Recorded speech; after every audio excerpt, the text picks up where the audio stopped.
বিসমিল্লাহির রহমানির রহিম। ঈদ কি শুধু নতুন জামা কাপড় আর সেমাই পোলাও খাওয়ার উৎসব? না, ঈদ এমন 5টা শিক্ষা দেয়, সেগুলো যদি আপনি না বুঝেন তাহলে পুরো বছরটাই মিস করবেন। আজ জানবেন ঈদের আসল শক্তি কি। আসসালামু আলাইকুম রহমতুল্লাহি ওয়া বারাকাতুহু। প্রিয় দর্শক বন্ধুরা, আজ আমরা জানবো ঈদের 5টি গোপন শিক্ষা, যা শুধু আনন্দ নয়, আপনার চিন্তা, চরিত্র আর জীবন বদলে দিতে পারে এমন আলোচনা। ভিডিওটি শেষ পর্যন্ত দেখুন, কারণ শেষ শিক্ষাটাই সবচেয়ে গুরুত্ব। পয়েন্ট নাম্বার 1, সহানুভূতি ও দানশীলতা। ঈদের আগে আমরা জাকাত দেই, ফিতরা দেই, কিন্তু কেন?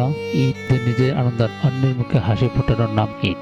একবার ভাবুন তো, আপনি নতুন জামা কাপড় পরে আছেন, কিন্তু আপনার পাশে লোকটার গায়ে কোনো জামা নেই, তখন কি আপনার আনন্দ পূর্ণ হবে? ঈদ আমাদের এটাই শিক্ষা দেয়, আসল সুখ আসে অন্যকে দেওয়ার মাধ্যমে, নেওয়ার মাধ্যমে নয়। তাই আমাদের উচিত একে অপরের প্রতি সহানুভূতি হওয়া।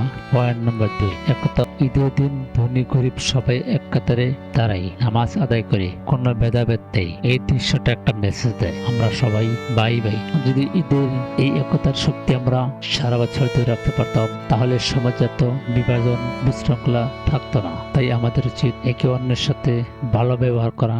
Point number 3, আত্মনিয়ন্ত্রণ। রমজানে আমরা ক্ষুধার্ত থাকি, তৃষ্ণার্ত থাকি, তবুও নিজেকে নিয়ন্ত্রণ করি। এই ট্রেনিংটা শুধু 30 দিনের না, এটা আমাদের শেখায় ইচ্ছা থাকলেও সবকিছু করা যায় না। জীবনে সফল হতে চাইলে নিজেকে নিয়ন্ত্রণ করা শিখতেই হবে, সেখানে নিজেদের নিয়ন্ত্রণ করতে পারে। পয়েন্ট নাম্বার 4, ধৈর্য। রোজা মানেই ধৈর্যের পরীক্ষা, ঘন্টার পর ঘন্টা অপেক্ষা করা, কিন্তু ঠিক সময় এলে ইফতার হয়। জীবনের ঠিক এমন, আপনি চেষ্টা করবেন, ধৈর্য ধরবেন, সঠিক সময় এলে তার ফল পাবেন, কেননা আল্লাহ তাআলা ধৈর্যশীলদের সাথে আছেন। পয়েন্ট নাম্বার 5, কৃতজ্ঞতা স্বীকার করা। ঈদের দিন আমরা বুঝি আমরা আজ কত ভাগ্যবান, একটা পরিবার আছে, সামনে সাজানো সুন্দর খাবার টেবিল, সুস্বাস্থ্য জীবন আছে। অনেকের তো এই সুযোগটাই নেই। কৃতজ্ঞ মানুষ কখনো হতাশ হয় না, কারণ সে জানে যার কাছে যা আছে সেটা আশীর্বাদ। কারো হাত নেই, পাও নেই, এমনকি কারো ভালো মন্দ খোঁজ খবর নেওয়ার লোক নেই, কিন্তু আমাদের যে সব আছে। বন্ধুরা, ঈদ শুধু একদিনের উৎসব না, এটা এক বছরের চরিত্র করার শিক্ষা।